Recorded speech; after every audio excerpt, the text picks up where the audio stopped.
அவை நீந்திய எங்கள் வானத்தை குத்தி கிழிக்கும் போர் விமானங்களும், மரங்கள் செழித்த எங்கள் பூமியை குதறித்தள்ளும் குண்டுகளும், மிச்சம் வைத்திருக்கும் இப்பிள்ளைகளை இப்போதே பார்த்துக் கொள்ளுங்கள். நாளையோ நாளை மறுநாளோ மாரடித்து அழக்கூட ஆளற்று உடல் சிதறி கிடக்கலாம். இல்லையேல் ஒரு சாம்பல் மேட்டில் கரிக்கட்டையாய் கரிந்து முடியலாம். செல்விருந்தை உபசரித்து வருவிருந்தை பார்த்திருந்த ஜனம் பிச்சை பாத்திரத்தோடு வரிசையில் நின்று காத்திருக்கிறது. அவமதித்து கொட்டாங்கச்சியில் தண்ணீர் தந்ததற்காய் வடக்கிருந்து மரித்தானே கணைக்கால் இரும்புரை, அவனது பரம்பரையிடம் மீண்டும் அக்கொட்டாங்கச்சியை எவர் வந்து தந்தார்?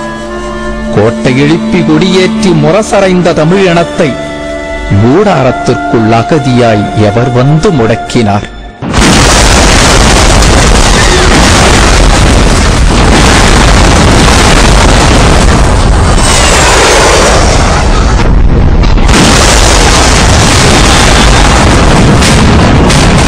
கொத்து கொத்தாய் விழுந்த குண்டுகளால் பிள்ளை சாக, பெற்றவள் சாக, பார்த்து பதறி ஓடி வந்த சொந்தம் சாக, பாலூட்டிய பசுக்கள் சாக, தானியம் உலர்த்திய முற்றங்களிலெல்லாம் அடுக்கிய பிணங்களோடு ஆண்டவனும் கிடக்க எவர் வந்து தேற்றுவார் எம்மை?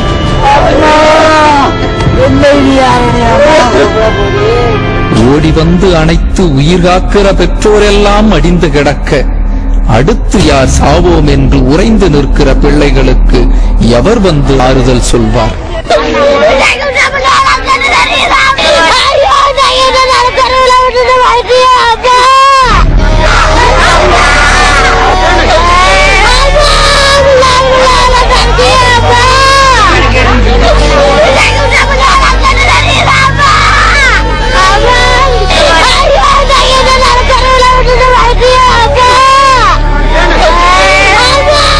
காலத்தை கிழிக்கும் குரல் எடுத்து முடிந்த வரைக்கும் அழுது, ஆயிரம் ஆயிரம் வாழ்க்கையினை ஒரே குழியில் புதைத்து, இரு கையால் காற்றை துழாவி போன உயிரை தேடி எத்தனையோ சொல்லிவிட்டோம்.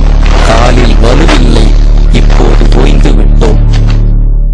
வெள்ளை கொடியுடன் வந்த இந்திய அமைதிப்படையை வெள்ளை சிரிப்புடனும் தேசம் வரவேற்றது.